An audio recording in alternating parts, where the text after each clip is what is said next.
It's that time of year, so February 11th marks when we'll start doing seeds indoors. Decided to put on my Big Papa shirt today for the simple fact that it's almost gardening season.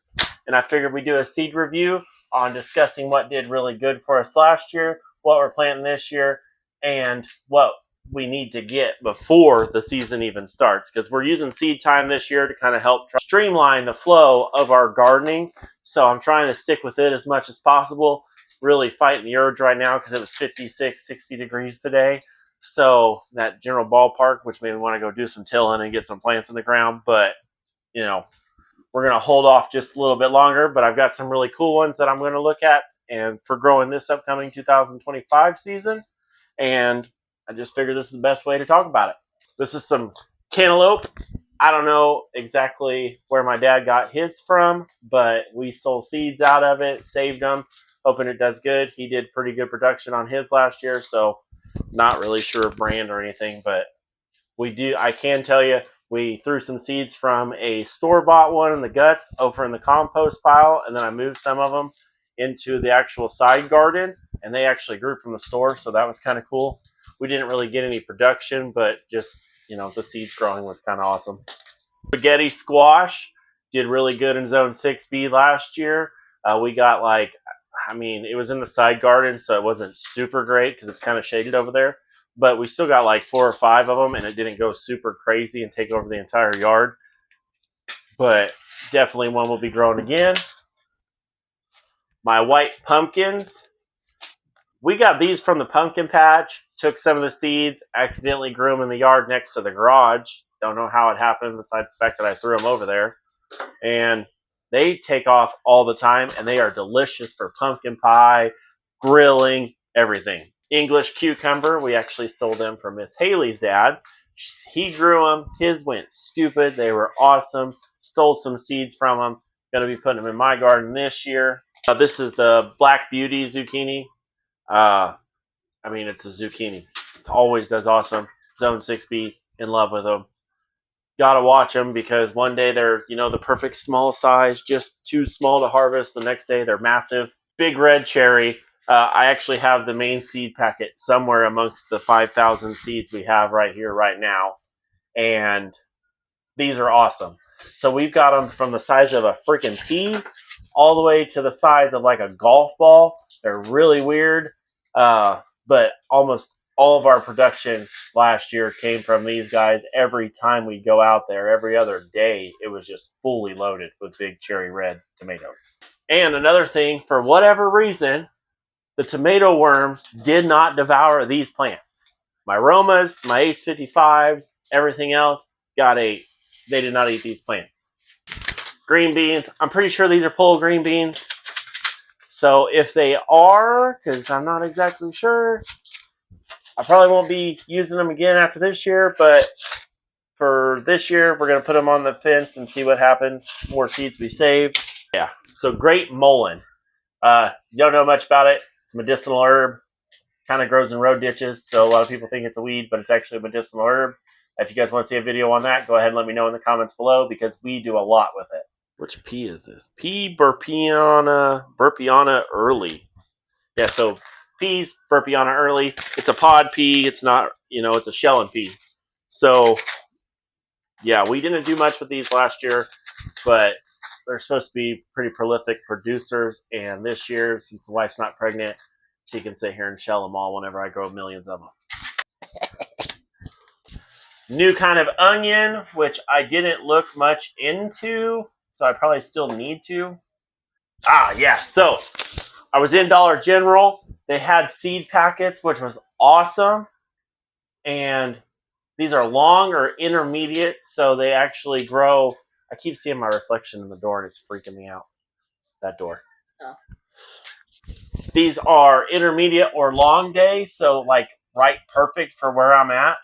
So, yeah, I seen them in Dollar General, and I was like, I'm buying them. Because they're supposed to be a little sweet, like red onion. So, and most red onions don't do good around here. Last year we grew them, and I ended up with one that was like that big and round. It wasn't this brand. It was the sets you get from the store, which I'm not going to be doing anymore. It's going to be straight from seed or nothing. But we'll talk about that in a different video. So Yeah, I don't know how many's in here, but I know that I have 50 or 75 Australians, which I'll talk about in a little bit because they are a great intermediate onion. I lied, we're going to talk about it now. The Australian browns. So these are an intermediate onion. They get about the size of a baseball to a softball, and they are freaking awesome. They're the only ones I could get to germinate last year, so hopefully these will do awesome this year. And if you're struggling with onions, I would suggest trying some of these. Long day, short day, doesn't matter. They seem to really produce well, no matter who I've seen use them for long day, short day, or intermediate. So, baby bok choy, they're awesome. Like, these are probably my favorite cabbage ever now. I've been growing them all winter in the house, in the garage. I planted one outside. It grew until it almost got ahead, and then we got down to 10 degrees and it died. But awesome plant. Definitely a good first time cabbage growers cabbage. Just putting that out there. Endive, I actually did a video on these last year, but I'll be doing another video on them a little more in depth. So these are perfect in every freaking way. It's got a weird, it's a little stronger lettuce, like it's in between spinach, kale, and lettuce. It's a little more relaxed, but it's actually really good for frost and stuff because I guess the frilly leaves keep it from getting too much cold damage, which is awesome. The burpee Bibb, it's a head lettuce. You can use it as a cut and come again. It works out awesome. It's got a really great flavor. The only downside to it is around here with it getting like 80 to 90 degrees starting in like April, May, it kind of bolts quickly, so you have to put it in the ground pretty early or start it indoors and transplant it out. I haven't had much luck with that yet, but I'm going to work on it more this year. All right, so some more Nature's Edge. This is the I say this wrong every time. Black seeded Simpson. So black Simpson lettuce overall is exactly what it is. And this is the perfect beginner's lettuce. You just sprinkle this in the ground. You can go do it right now. Here it is like 56 degrees. By March 9th, I think it's going to be down back into the single digits. And this will still, for whatever reason, come up and produce. Like, it's great. Dwarf Siberian kale. So it's another curly leaf, so it does really good in cold weather. It did good over here until about the time it got warm, and then they all bolted, and it just did not go well. But during the cold season, and since this fall we're actually going to be planting a garden, I'm definitely going to be growing these again and seeing how they do. Okay, so the broccoli, Waltham 29. I suck and I killed them. I don't know what I did wrong, but we're going to work on it this year. But they all did germinate, and it's from Nature's Edge. Oregon sugar pod peas. These are my favorite peas ever. I have planted them at the wrong time. I planted them at the right time, and both times they produced. Just when I planted them right, they actually grew prolifically, and we had nice little snacks while we were roaming around the garden. I only had 2 plants, but they were pretty awesome. This year, we're going to do probably a whole row of them. Plants, burpees Black Beauty, which is just the Black Beauty basic eggplant that everybody buys and uses. They did awesome.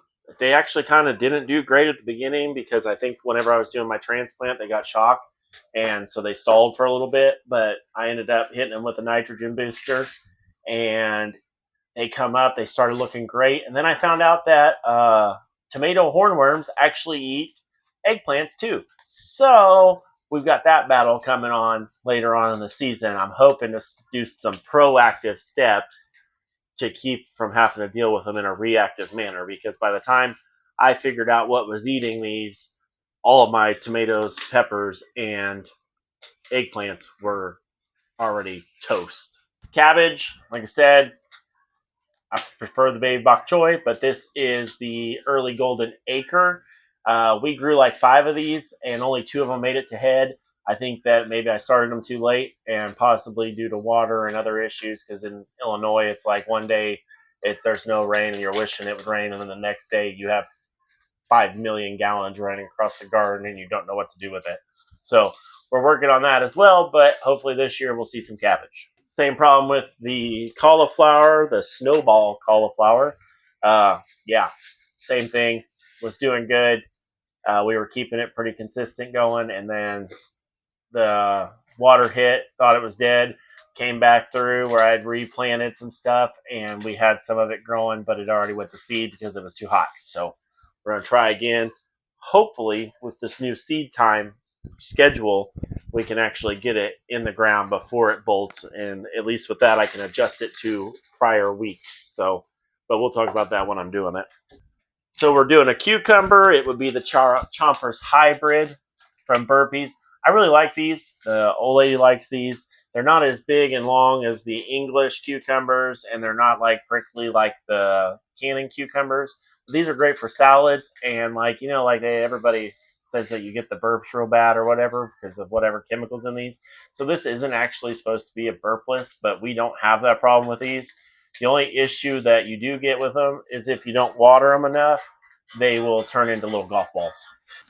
The wife's over there slaving through all my other seeds that we tried to save from last year. So fennel, haven't had much success yet, but I've got this little kit that the wife bought me for my birthday, so we're going to definitely try fennel again. Lemon balm, love lemon balm, great herb. Chives, another great one. Mountain mint, 6 rosemary seeds. Everybody loves rosemary. Thyme, lavender. We actually successfully grew lavender last year. It was awesome. Not really sure if there's any specific breed to this one, but it worked out. There are so many seeds in this one. Chervil. I don't think I know much about that one. Summer savory. Gonna have to jump on that bandwagon this year. Tarragon. Sage. Our sage, we actually still have one plant going, and it was in the single digits and in the negatives a couple days in a row. And as far as I know, it's still growing. Once we go back out to the garden, I'll know for sure. But it was still going whenever it was like 20 degrees outside, so can't complain. Catnip. I grew more catnip last year than any other herb because every time I planted this, it germinated. Then it went all crazy, and we had so much we didn't know what to do with it because it's one of those herbs that if you use a lot of it, you get the diarrhea. So be warned. Cilantro, gonna give it another try this year. Didn't have a bunch of luck. Italian parsley, gonna give it a try. Didn't have a lot of luck. Marjoram, same thing. Let's see, oregano, same thing. Italian Genovese basil. We had a lot of luck with this, and so it's an annual and it seeds. But last year we had a bunch of them go to seed. They came back amongst all of our pumpkins, and we actually had basil growing in the pumpkin patch. And then when I was out there earlier today, I realized that we have some of the basil coming up in the same spot again. So definitely a Italian Genovese basil is one that you should probably look into. And dill, we grew dill. It was awesome, and it did the same thing the basil did. I didn't notice any dill growing today, but so the pumpkins took over. The dill went to seed. I thought it was toast, and then all of a sudden it started coming up through the pumpkins. So that was awesome. This bag is so full. Oh my goodness. Well, there's that corn that didn't grow very good last year. Hey, there's the leftover loofah seeds from the original loofah. Yeah. My wife is sitting there right now counting 10 seeds of loofah into each of our individual little brown packages so that way, we can try to sell them. So this package only came with 10 in it when I first got it. So 2, 4, 6, 8, 9. So yeah, I only grew like one of these, and it was stupid. Like, this is her bag. That is all loofah seeds. I think we had like 50 freaking loofahs off of this one seed. So loofah's definitely one everybody should be trying. Yeah, I said it out loud. Oh, part of this for the mad sowing. Because we're going to chaos seed these ones, apparently. I'm just going to go to the garden, go out to the pasture, and I'm just going to yeet them and see what happens. I think it's going to be awesome. Them all out of there? Nice. It's almost all my bags. That's a lot of plants. That's a lot of seeds. All right, so we got the Cherokee Purple. I have not actually grown this, but from what I've seen, everybody and their brother grows them, and they're awesome. So I'm really hoping that works out. But I got these from Ohio Heirloom Seeds, and I'm hoping they're as great as everybody says they are because I've got some tomatoes that were kind of subpar that we're going to give them their last try this season, I'm sure. All right, so we got the Southport Red Globe. We tried growing these last year, and I had pretty poor germination with them, which they are nature's edge. I didn't have any issues with anything else. I've been looking into it to see if maybe I wasn't messing up. Not exactly sure on that end, but I'm going to try this again.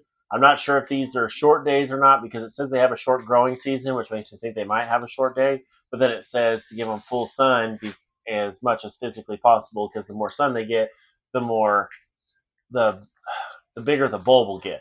So we're going to try them again, and I'm probably going to do a little bit more research into them. And whenever I go to plant them and do my seed planting for onions on February 11th, I'll probably have more information for you on them by then. Oh, this is my favorite pepper. This is the Serrano from Nature's Edge, of course. Nature's Edge. Zedge. I'll spit it out one of these times. From Nature's Edge, and they're just a little bit hotter than a jalapeno, is what everybody keeps saying. I maybe by the Scoville chart, they're definitely warmer, but they're more like a chili, and they're kind of slender, like a cayenne pepper almost. Uh, and they've got a really good flavor. Like I enjoy them. I like them for my hot sauces. I like them in my breakfast. Pretty much every meal has Serrano in them, so definitely a great prolific producer. As long as the plant still it doesn't get super cold, this thing produces constantly. So I love them. So to the tomatoes, Roma VF. It's a burpee, and this was one of our first times trying it was last year. It did really good until the tomato worms got to it, and then we of course went through a drought, and it kind of struggled a little bit, and then some of the tomatoes started getting rust on them. But I went through the process of getting rid of everything, problems as they arrived, and it still produced really well. I would suggest anybody who's wanting to grow tomatoes for tomato juice, tomato paste, so on and so forth, try growing a Roma VF. They've got a really great flavor, and they're just one of my favorite all-around tomatoes. So we got burpees, tall Utah 5270R improved celery. So I found out last year that I should have started these super early because they have a really long growth season, and 90 to 100 days to harvest. But we still ended up with some celery. But I mean, for it being called tall Utah, it was kind of tall. I mean, like maybe yay tall. I thought it would be a lot bigger compared to store bought. But I will say, flavor wise, these have a way better celery flavor, and you can smell it in the garden when it was growing. So I'll be doing 9 of these this year, and we're going to start them at the same time as we start our onions and see how they do. Because due to seed time, that's when they say we should do it. So we're going to knock them both out at the same time, and hopefully they don't get root bound or anything. But that's what the trial is for this year. So my all-time favorite tomato ever is these from Nature's Edge. They're the large red cherry, and they're an heirloom tomato seed. And these are our most prolific producer. Almost everything we canned, everything we froze, everything came from these plants. They can be pea size or they can be golf ball size. They're impressive all the way around. If you're going to grow a cherry tomato, this is the one I suggest. We had one plant that got completely devoured by tomato hornworm, and it actually grew back, and then within a week, the whole thing was covered in cherry tomatoes again. Like, it's a really impressive tomato plant. So Livingston corn, yellow and white hybrid, peaches and cream, which we've always had super good luck with prior. And this is what we get from the local Roll King big box store. And it's been like 3 years, hasn't it? Yeah, like 3 years. Like the last 3 years when we get the corn from them, it has not done anything. Like, I do not know why, but it's like the last 3 years our corn has just been terrible. I don't know if it's the breed, if it's something we're doing, if it's something in the soil. We've got a soil test coming, so hopefully that's not the issue, but so far we have not had any luck with corn. We did get Nature's Edge's heirloom corn in the vegetable seed kit, and that grew.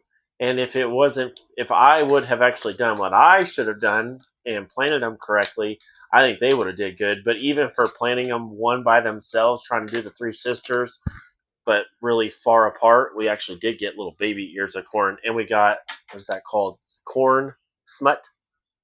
Corn smut? Yeah. And we got corn smut.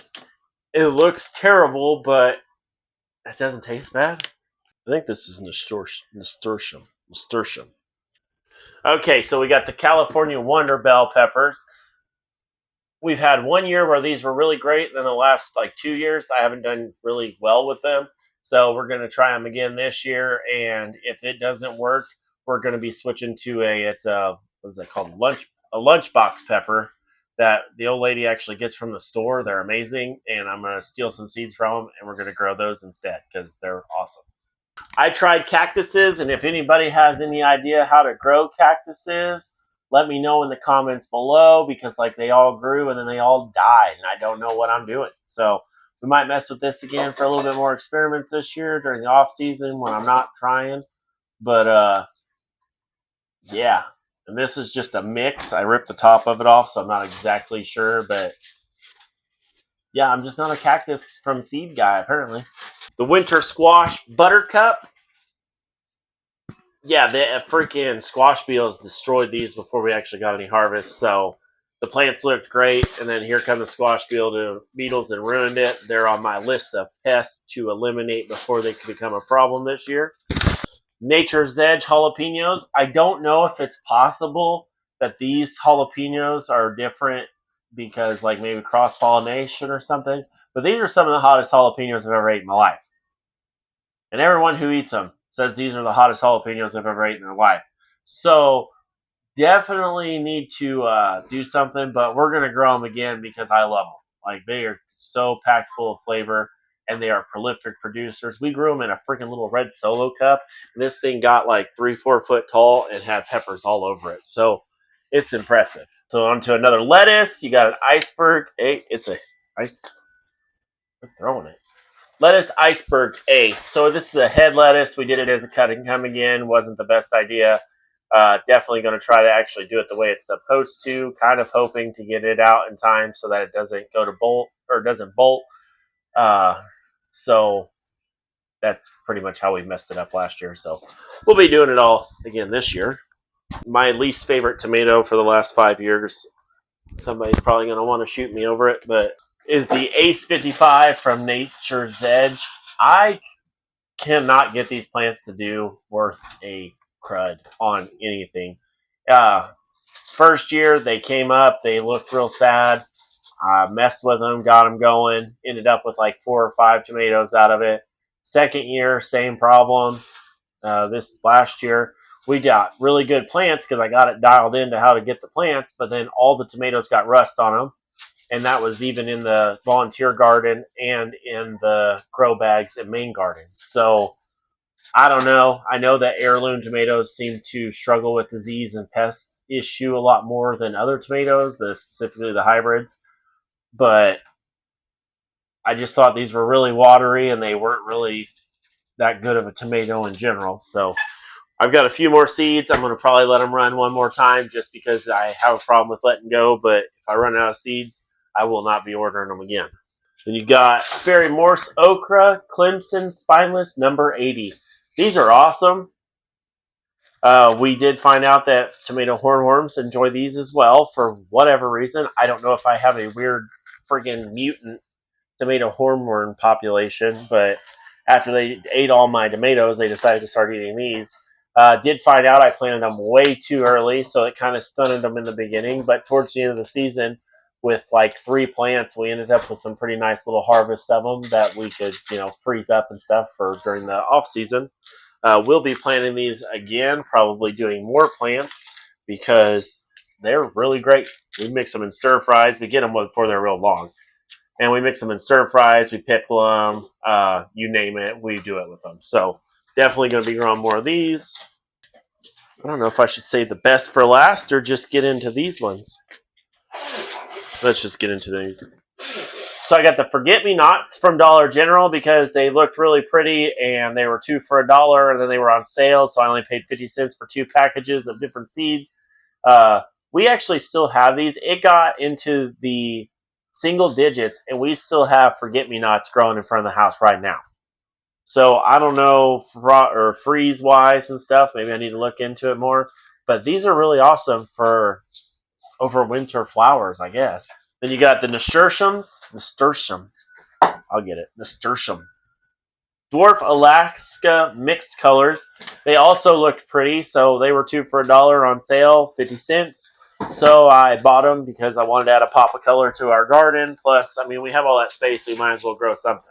And we have the Bachelor Button Blue Boy. Not really sure of any purpose for this other than the fact that I thought it looked cool. I like the blue. I think it's going to look awesome down there, especially with a lot of the different sunflowers we do. It's just going to be a real pop of color.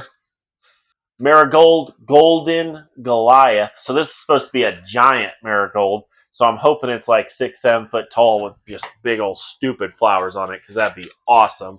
But I love marigolds, and they have dual purpose because I use them for pest control. I like to make the wife bouquets out of them because she really likes them, and they smell amazing. So dual purpose here.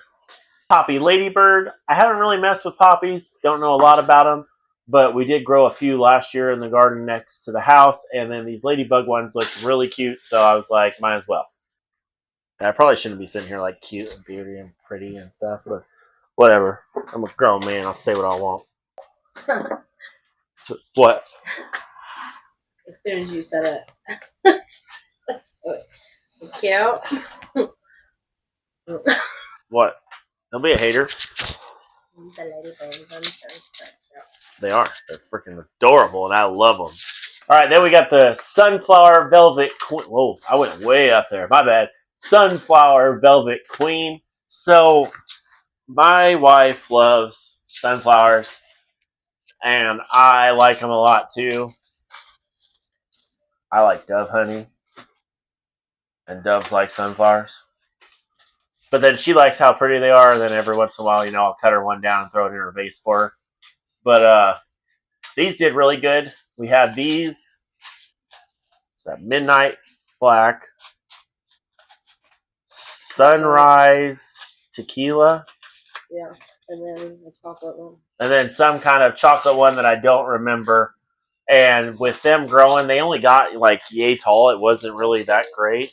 But they were so freaking just pretty sitting back there at the back. And then all the bees and all the other insects that, I want in the garden were just hanging out back there. And so that's why we're going to be actually instituting more of the flowers throughout the garden instead of just the back section being where all the flowers and stuff are. We're actually planning on doing, I think, what did I say, like 70? We're planning on doing like 70 different flower spaces, because total I've got like 500 seed cells that I can start, so might as well. But essentially the whole garden is going to be perimetered with marigolds and other flowers and just more eye appeal. And my favorite flower ever is these right here. Earth Care Seeds, heirloom, non-GMO, which I was looking and I can't find a GMO marigold at all. So, but that's a different story. But it's an heirloom. It's the Cracker Jack. Was it African or not? I'm pretty sure it is. Anyway, but it's the Cracker Jack, and they actually come in orange and yellow primarily, but we got some red ones last year. We're freaking awesome. And I ended up throwing a bunch of these into the front garden because it comes with 500 seeds. Or is it 5,000? 500 seeds. And they're super pretty, and the wife has decided that that's what she's putting in the front garden. Plus, it helps with pests, mosquitoes, so on and so forth. And honestly, you can not water these. You can do whatever you want. If you do not have a green thumb and you want to grow pretty flowers, just get these. You can neglect them, and they'll do great. And if you take care of them, they freak out. So either way, you can grow these. All right, on to this is all I got left? Yeah. Nice. All right, so we got some spicy lettuce. I don't know what that means, but I'm going to figure it out. A red Trinidad. So these peppers are, whoa, that is so many. So these peppers are super hot. and they have a really good flavor, but they're just so hot. I like using them for everything, but the wife and kids and other family members don't appreciate that, so I'm still going to grow them again. Black-eyed peas. Oh, she gave me 3 packages of black-eyed peas. So, yeah. I didn't know that black-eyed peas, for whatever reason, I thought they were beans. And then my dad grew them. And then my wife snagged some. So, Dad, when you watch this, you know, let the daughter-in-law know she can't steal. But, so they're a field pea, and the same thing as the other pea, the Oregon. No, the Oregon's a snap pea. Burpeanna pea. You got to shell these once they're dry. And yeah, we enjoyed them. Apparently, I didn't know I was enjoying them, but apparently they're quite enjoyable. And the other great thing to the black-eyed peas is you can also use them as like a cover crop. So you plant the plant the peas, they come up, they pick nitrogen up out of the air, they store it in nitrogen nodes on the roots, and you have free soil amendments from the cover crop. Plus you get the beans, and apparently they're delicious. Okra, we already talked about this one. This is seeds that we saved from them because, well, can't help myself sometimes. This is a mystery hot pepper that I don't know what it was, but I bought it. I got it to germinate, and then this is the peach. Right. So it's a peach, which means it's some kind of off-breed of pepper X, but not exactly sure which one it is. You were right. This is chocolate chaos. Or chocolate mayhem. Yeah. This is the peach, essentially the peach version of the mayhem. And then, same thing, they're super delicious, especially in hot sauces. But if you do a salt cure on them, or not a salt cure, a salt fermentation, I've found seems to be hotter than a vinegar fermentation. And these ones will make it so hot that no one will appreciate it. And that's all you're going to taste, and it's going to be just freaking terrible. But if you do a vinegar fermentation with lots of onions, garlic, and other things, I used watermelon, I've used mangoes, I've used peaches, and I've used apples, and it makes a great freaking hot sauce with these. I'm pretty sure it's a peach pepper X. Don't hold me to it. And then, of course, pepper X. This is my favorite pepper. I have to say this is probably one of the smokiest, most delicious hot peppers I've ever had in my life. And it's actually not just pepper X. It's called a chocolate chaos or chocolate mayhem. Depends on where you're getting it. I bought these at the farmer's market, and they are just incredibly hot. A sliver of them will do you. But it comes in hot, and then it leaves hot. But when you put it into a hot sauce, it gives it a flavor like you put it on the grill and smoke it. It's crazy to me. But they are delicious. All right, if you liked the video, go ahead and check out this one because we make all sorts of content like it. And if you want to see what we're going to be continuing to do in the 2025 grow season, go ahead and hit that subscribe button, and we'll see you in the next one.